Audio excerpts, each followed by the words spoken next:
प्रदेश विशेषमा आज हामीसँग हुनेछन् लकडाउनका कारण घरेलु हिंसाको छानबिन र कारबाहीमा चुनौती, पीडितलाई उजुरी दिने समेतमा समस्या। सीमाबाट लुकीछिपी नेपाल प्रवेश गर्ने क्रम रोकिएन, पूर्वी नाकामा थप कडाई। रमजान घरमै मनाउन धार्मिक गुरुहरूको आग्रह, मस्जिदमा गर्ने प्रार्थना स्थगित। र लकडाउनले बाराका किसानलाई बनायो उद्यमी, दूधका विभिन्न परिकार बनाएर मनग्य आम्दानी। नमस्कार, म निमेश बन्जाडे। यी थिए प्रदेश विशेषका लागि आजका सामग्रीहरू। यसबाहेक आज हामीसँग हुनेछ लकडाउनको बेला बालबालिकालाई घरमै पुर्ख्यौली पेसा सिकाएर समयको सदुपयोग गर्न सकिने। हेर्दै गर्नुहोस् प्रदेश विशेष समाचार, समीक्षा र सन्देश।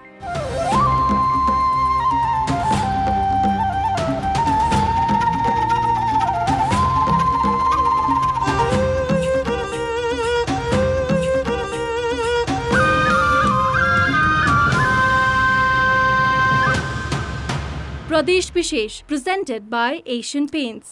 कोरोना भाइरस संक्रमणको महामारी नियन्त्रणका लागि लकडाउन सुरु भएको 1 महिनाको अवधिमा प्रदेश 5 मा मात्रै जबरजस्ती करणीका 20 र घरेलु हिंसाका 11वटा घटना दर्ता भएका छन्। लकडाउनका कारण बलात्कार तथा घरेलु हिंसाको अनुसन्धान, उजुरी दर्ता तथा कानुनी प्रक्रिया अघि बढाउन भने चुनौती देखिएको छ। लकडाउनको अवधिमा बाँकीको कोहलपुर नगरपालिकामा 14 वर्षीय बालिका बलात्कृत भइन्। तर लकडाउनका कारण प्रहरी कार्यालयमा जान नसक्ने भएपछि टेलिफोनबाटै उजुरी दर्ता गर्नु पर्यो। त्यही आधारमा आरोपी 21 वर्षीय युवकलाई प्रहरीले पक्राउ गर्यो। त्यसको एक साता नबित्दै नेपालगञ्जमा अर्की 15 वर्षीय बालिकालाई करणी गरेको आरोपमा 23 वर्षीय अर्का एक युवक पक्राउ परेका छन्। गत चैत 30 गते श्रीमानले चिरपटले हानेर घाइते भएकी बाँके बैजनाथपुरकी एक महिलाको उपचारका क्रममा वैशाख 2 गते मृत्यु भएको घटना होस् वा हिंसाका अन्य घटना, लकडाउनको अवधिमा भएका यस्ता घरेलु तथा महिला हिंसाका घटनाहरू दर्ता गर्न समेत सहज नहुँदा पीडितले झन समस्या भोग्नु परेको छ। यो बेलामा चाहिँ अपराध गर्दा उम्किन सकिन्छ भन्ने सोच पनि होला अपराध गर्ने मान्छेको, होइन? किनभने अहिले जस्तोसुकै अपराध, जस्तोसुकै अन्य बिरामी भए पनि हस्पिटलमा जाँदा उपचार नपाउने र यहीमा केन्द्रित छ भनेर हामी न्युज पनि हेरिरहेछौँ। लकडाउनका बेला भएका करणी तथा यौन हिंसाका प्राय घटनामा आफन्त र छिमेकी संलग्न देखिएको प्रहरीको भनाइ छ। तर सुरक्षा संयन्त्रको ध्यान लकडाउनमा केन्द्रित भएको मौका छोपेर भइरहेका हिंसाका घटनाको छानबिन र कारबाही अगाडि बढाउन चुनौती देखिएको छ। पुलिस चाहिँ उता लकडाउनमा कन्सन्ट्रेट बढी भएको र यो मौकामा चाहिँ उनीहरूले नचाहिँदो प्रवृत्तिको मनस्थिति बनाउँदै यस्ता घटनाहरू घटाएको देखियो। र यस्ता जघन्य अपराधिक क्रियाकलापहरू गर्ने व्यक्ति र ठाउँहरू पहिचान गरी त्यसलाई कसरी न्यूनीकरण गर्ने भन्ने सेन्समा एउटा छुट्टै स्क्वाड बनाएको छ। लकडाउनका कारण अधिकांशको दैनिकी घरभित्रै सीमित छ। तर यस्तो बेलामा पनि कतिपय बलात्कारका घटना भने घर बाहिरको खुल्ला स्थानमा भएका छन्। त्यसैले महामारीको जोखिम र आर्थिक अभावका कारण पनि महिलामाथि शारीरिक तथा मानसिक हिंसा हुन सक्ने भएकाले सजगता र दोषीलाई कारबाही गर्न प्रहरी प्रशासन थप चनाखो हुनुपर्ने देखिन्छ। कान्तिपुर समाचारका लागि सविता जीसी, नेपालगञ्ज, बाँके। महिलामाथि हुने यस्ता हिंसा रोक्न प्रहरी प्रशासन थप सक्रिय बन्नु पर्यो। लकडाउनको बहानामा अपराधीलाई छुट पाउने मौका कदापि दिनु भएन। लकडाउन भएपछि पूर्वी नेपालको काकरभिट्टा नाकाबाट 80,000 मानिस नेपाल प्रवेश गरेका छन्। नेपाल भित्रिने क्रम अहिले पनि रोकिएको छैन। आवागमन नरोकिएपछि सीमा क्षेत्रमा सुरक्षा व्यवस्था कडा पारिएको छ। भन्सार नाका तथा अन्य सीमा क्षेत्रमा भारतबाट नेपाल प्रवेश गर्ने क्रम नरोकिएपछि अहिले सुरक्षामा कडाई गरिएको छ। प्रहरीले 10 गजा क्षेत्रमा पहरा बढाएका छन्। प्रत्येक 1 किलोमिटरमा सशस्त्र प्रहरी बल र प्रत्येक 500 मिटरको दूरीमा नेपाल प्रहरी परिचालन गरिएको छ। हामीलाई अलिकति थ्रेट भनेकै भारतसँग सीमा जोडिएका ठाउँहरू नै हो र त्यही कुरालाई मध्यनजर गरेर अहिले हामीले चाहिँ सरकारी नीति अनुरूप नै सीमा क्षेत्रमा सुरक्षालाई केन्द्रित गरेका छौँ। सुरक्षाकर्मीको बाक्लो उपस्थितिपछि लुकीछिपी नेपाल प्रवेश गर्ने क्रम कम भएको छ। यसले जोखिम घटाएको भन्दै सीमा क्षेत्रका स्थानीय खुसी छन्। चोरी डकैती र तस्करीमा पनि कमी आएको उनीहरूले बताएका छन्। हाम्रो सीमा सुरक्षा गर्न र सीमा पारबाट हुने चाहिँ गतिविधिहरूलाई चाहिँ पूर्णतया चाहिँ नियन्त्रण गर्नका लागि र हाम्रो सुरक्षालाई चाहिँ व्यवस्थित रूपले चाहिँ यो सीमा अतिक्रमण गर्न चाहिँ नदिनका लागि यो चोरी चकरी यो सबै कुरालाई नियन्त्रण गर्नका लागि चाहिँ यो सधैँभरि नै हाम्रो सुरक्षामा चाहिँ अहिले जुन रफ्तारले चाहिँ अब राज्यले चाहिँ सुरक्षा निकायहरू परिचालन गरेको छ यो पछिसम्म पनि यसलाई चाहिँ निरन्तरता दिइरहनुपर्छ। दक्षिणी सीमामा भारतीय नागरिकले नेपालको जमिन भाडामा लिएर खेतीपाती गर्दछन्। अहिले उनीहरूको आवजावत पनि पूर्ण रूपमा बन्द गरिएको छ। भारतीय सीमा सुरक्षा बलसँगको समन्वयमा काम भइरहेको झापाका सुरक्षा अधिकारीहरूले जनाएका छन्। झापामा 140 किलोमिटर सीमा क्षेत्र छ। कान्तिपुर समाचारका लागि क्यामेरामा सौरभ मुखियाका साथमा गणेशमान मुखिया, बिर्तामोड, झापा।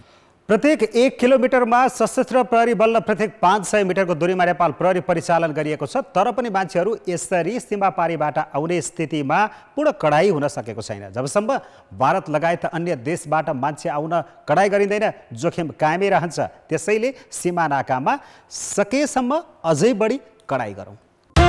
प्रदेश विशेष presented by Asian Paints। प्रदेश विशेषमा पुनः स्वागत छ। मुस्लिम समुदायको रमजान सुरु भएको छ। मौलानाहरूले रमजान घरमै मनाउन आग्रह गरेका छन्। मस्जिदहरू बन्द भएकाले नमाज पढ्ने तथा मनाउने पर्वहरू घर घरमै गर्न थालिएको छ। लॉकडाउन का पालन करते हुए अपने अपने घरों में नमाज पढ़ें। रूपन्देहीको भैरवमा रहेको यो मस्जिदबाट नमाज पढ्ने बेला यसरी नै कोरोना भाइरसबारे समुदायमा जनचेतनामूलक सूचना प्रवाह गरिन्छ। सरकारले गरेको लकडाउन पालना गर्दै सबैले आफ्नै घरमा नमाज पढ्न धार्मिक गुरुहरूले मस्जिदहरूबाट आग्रह गर्ने गरेका छन्। रमज़ानुल मुबारक के लिए भी यही ऐलान है कि अपने अपने घरों में रहें, रोज़ा रखें, नमाज पढ़ें और कुरान पढ़ें और कुरान पढ़ करके वो दुआ करें, मस्जिद में ना आए। रमजानको महिनामा उनीहरू घाम झुल्केदेखि अस्ताउँदासम्म भोको पेट बस्छन्। दिनभर नजिकको मस्जिदमा पाठ गर्ने गर्थे, तर अहिले मस्जिदहरू बन्द छन्। त्यसैले पर्वहरू घर केन्द्रित बनेका छन्। कोरोनाको बिमारीले गर्दा के गर्ने, अब त्यो मस्जिद बन्द गरेछ, मस्जिद बन्द गर्नै पर्छ। त्यसकारण हामी घरैमा नमाज पढ्ने र यो रमजान घरैमा मनाउने। रमजानभन्दा पहिला शबे बरात आउँछ, जुन हामी रातभरि जागराम गर्छौँ, कब्रिस्तान जान्छौँ, शमशानघाट जसलाई भन्ने गरिन्छ, चिहान भनिन्छ। त्यहाँसम्म पनि नगएर हामीले एउटा प्रमाण दिइसकेको छौँ। चाहिँ मुस्लिम समुदाय एकदम मान्ने र सम्झिने पनि छ र देशलाई सपोर्ट गर्ने काम गरिरहेको छौँ। नमाज गर्नु पूर्व उर्जु गर्ने अर्थात् हात खुट्टा नाक मुख धुने चलन भए पनि धेरैले लागू गर्दैनथे। तर अहिले कोरोनाको त्रासले दिनको 5 पटक नमाज पढ्नु अघि सफाई गर्ने गरेका छन्। मस्जिदमै गर्नै पर्ने धार्मिक क्रियाकलापहरू समेत स्थगन गरिएको छ। मौलाना तथा मुस्लिम अगुवाहरूले गरेको आह्वान सबैले पालना गरेका छन्। पर्वहरूमा जो कोहीलाई रमाइलो गर्न मन लाग्छ, तर यो विपदको बेला हो। रूपन्देहीको मुस्लिम समुदायले देखाएको जस्तै अनुशासन अन्य नागरिकहरूमा पनि कायम रहे कोरोना संक्रमण फैलिने छैन। कान्तिपुर समाचारका लागि भुवन पाण्डे, भैरवा, रूपन्देही। यो बेला जमघट गर्ने रमाइलो गर्ने बेला होइन भन्ने कुरा सबैले आत्मसात गर्न जरुरी छ। यो सङ्कटका बेला यसै गरी सबै कोरोना विरुद्धको लडाइँमा एक भयौँ भने यो सङ्कटबाट अवश्य पार पाउनेछौँ। मुलुकमा लम्बिँदै गएको लकडाउनले बाराका दुग्ध उत्पादन गर्ने किसान र सहकारीलाई उद्यमी बनाएको छ। लकडाउनका कारण किसानले उत्पादन गरेको दुधले बजार नपाएपछि समस्यामा परेका किसान अहिले खुवा, पनिर, रसबरी जस्ता दुधको परिकार बनाएर बिक्री गर्न थालेका छन्। लकडाउनले निकै निराश बनेकी बारा सिमराकी महिला कमला घिमिरे अहिले निकै हर्षित छिन्। लकडाउनका कारण दुधले बजार नपाएपछि निराश बनेकी यिनी दुधबाट रसभरी, बर्फी, खुवा र पनिर बनाउने सिप सिकेपछि हर्षित बनेकी हुन्। अहिलेसम्म पशुपालन गरी दुध मात्र उत्पादन गर्न जानेका सिमराका किसानलाई लकडाउनले उद्यमी बनाएको उनी बताउँछिन्। अहिले हाम्रो दुध बिक्री नभइरहेको अवस्थामा हामीले दुध फाल्नुपर्ने अवस्था आउँथ्यो भन्ने चाहिँ अब हामी ढुक्क भयौँ। हामीले कहीँ पनि फाल्नु पर्दैन।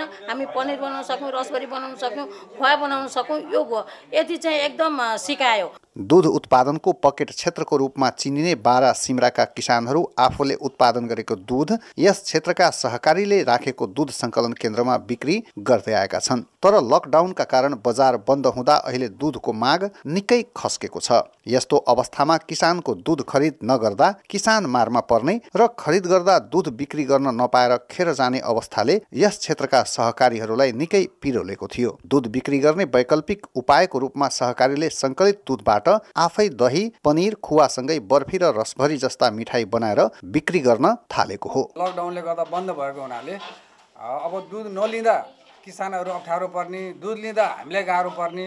अब नयाँ विकल्पको खोजी गर्दा मिठाई चाहिँ बनाएर किन नबेच्ने त? रसभरी भन्दा पनि बढी खुवाको माग देखियो। खुवा अलि दिनसम्म टिक्ने पनि भयो हुनाले खुवाको माग चाहिँ हामीले बिचमा अहिले आएर हजुरको 300 लिटरको पहिले बनायौँ, त्यहाँबाट 300 लिटर, 200 लिटर, अब आज हामी चाहिँ करिब 600 लिटरको हाराहारीमा बनाउने तयारीमा छ। दूध बिक्री गर्दा हुने मुनाफा भन्दा दूधका परिकार बनाएर बिक्री गर्दा मुनाफा बढी हुने र किसानको दूधले बजार पनि पाउने भएपछि यस क्षेत्रका प्राय सहकारीहरू अहिले यो काममा जुटेका छन्। सुरुवातमा त्यति राम्रो बिक्री नभए पनि अहिले राम्रो बिक्रीहरू भइराखेको छ सस्तामा र 2-3 जनाले दैनिक रोजगारी पनि पाइराख्नु भएको छ। यस क्षेत्रका दुग्ध उत्पादक किसान र दुग्ध सहकारीलाई यो लकडाउनले उद्यमी मात्र बनाएको छैन, उपभोक्तालाई आफैले उत्पादन गरेको दूधको स्वच्छ मिठाई र परिकार उपभोग गर्ने अवसर समेत प्रदान गरेको छ। कान्तिपुर समाचारका लागि बारा सहकर्मी रमेश ठाकुरका साथ उपेन्द्र ठाकुर, वीरगञ्ज, पर्सा।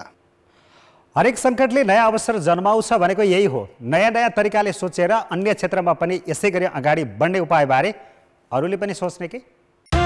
प्रदेश विशेष presented by Asian Paints। प्रदेश विशेषमा पुनः स्वागत छ।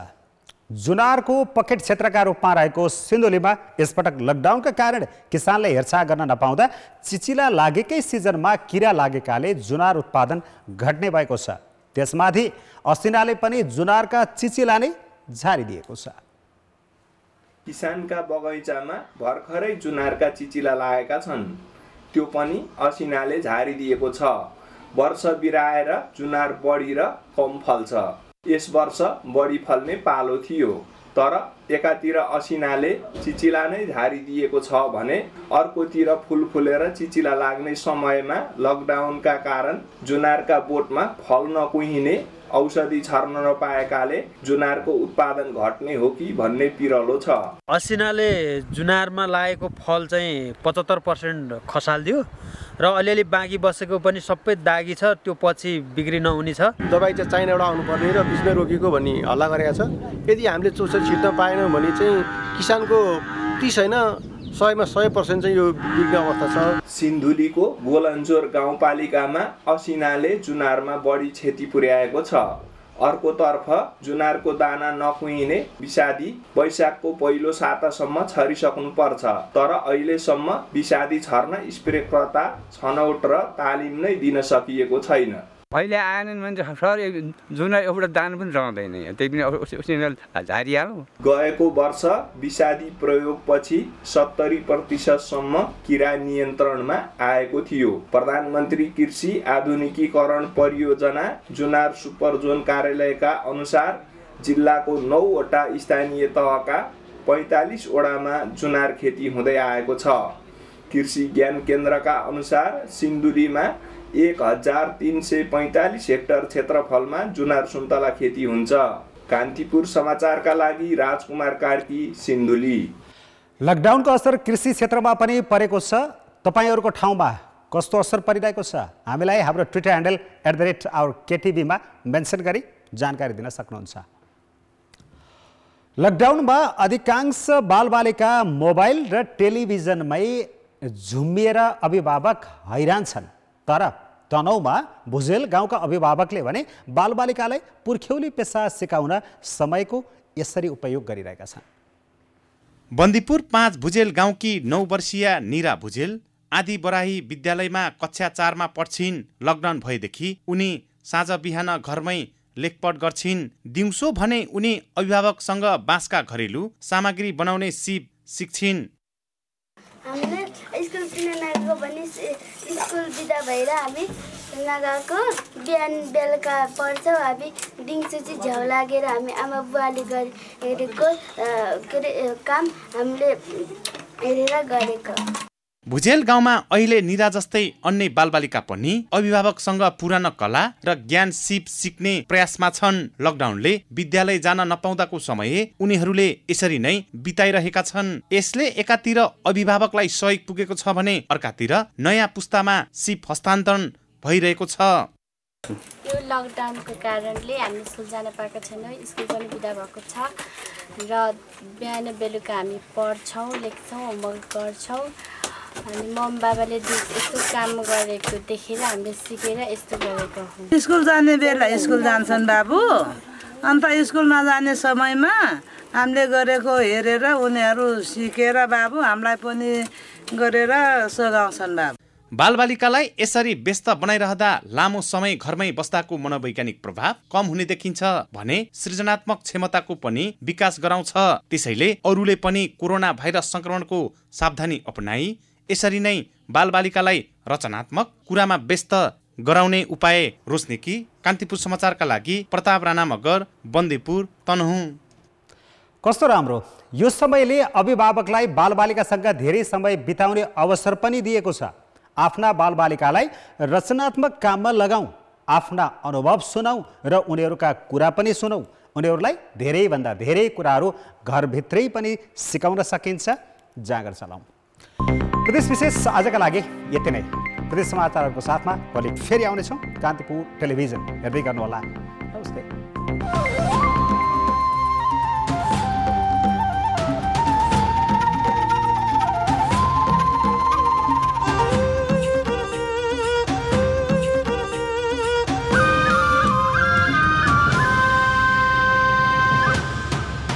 प्रदेश विशेष